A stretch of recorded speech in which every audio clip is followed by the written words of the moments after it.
Hello everybody.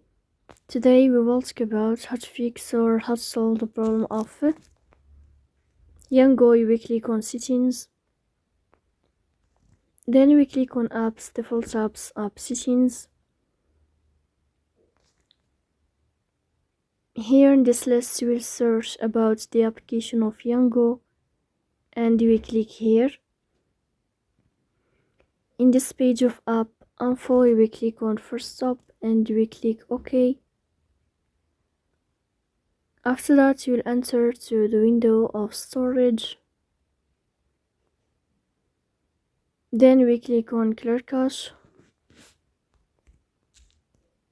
In the end, you will turn off your phone and you will wait a moment to restart your phone again. So please don't forget to support us by like and subscribe. See you next time and thank you for your watching and your attention.